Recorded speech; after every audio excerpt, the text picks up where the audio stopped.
Electron affinity मतलब होता है इलेक्ट्रॉन को अपने और खींचना।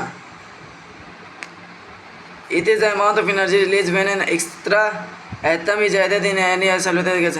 आइसोलेटेड का मतलब होता है सिंगल एटम, न्यूट्रल गैस। पहले तो न्यूट्रल में था अकेला, क्योंकि कोई भी गैस की प्रॉपर्टी हम अकेले में पता कर सकते हैं। जैसे कि अगर क्लास में बहुत सारे बिस्कुट खोल के रख दें तो पता नहीं चलेगा किसने कितना खाया। वही जब एक एक बंदे को ले जाकर उसके बिस्कुट खिलाएंगे तो हमें पता चलेगा कि इसने कितना खाया। इसीलिए हम लोग अकेले लेते हैं। अकेलों को फिर केमिस्ट्री के टर्म में आइसोलेटेड कहते हैं।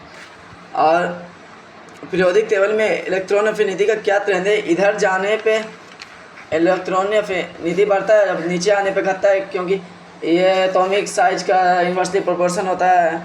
और electron fully fill and half fill orbital has less electron less होता है इलेक्ट्रॉन से।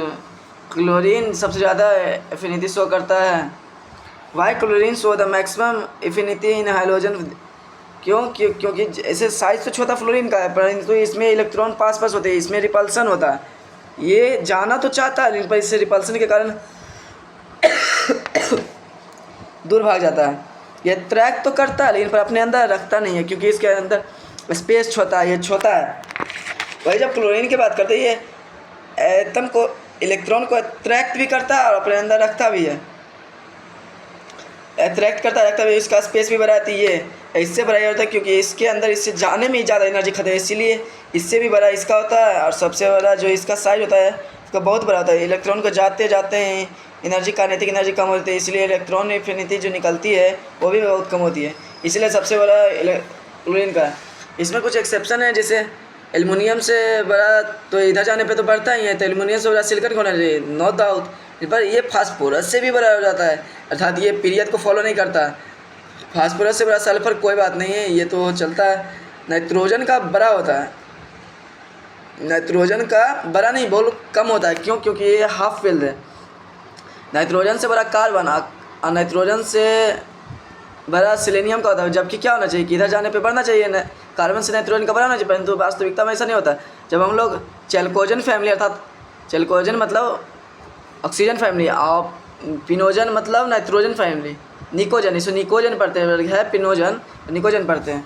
इसमें ऑक्सीजन वाले ग्रुप में ऑक्सीजन का अपने पीरियड में सबसे कम होता है। ये बहुत ही इंपॉर्टेंट है, परीक्षा में पूछा जाता है। एक बात और कि हेलोजन फैमिली का चैल्कोजन की किसी भी फैमिली से इलेक्ट्रॉन एफिनिटी ज़्यादा ही होगा। इलेक्ट्रॉन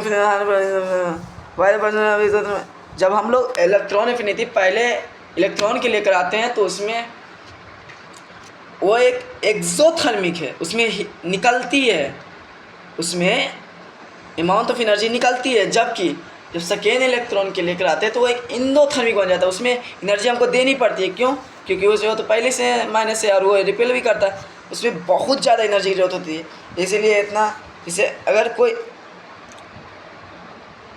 एटम है वो निगेटिवली चार्ज है तो उसका आयनाइजेशन एनर्जी जो निकालते हैं उसके न्यूट्रल इलेक्ट्रॉन एफिनिटी के बराबर होता है।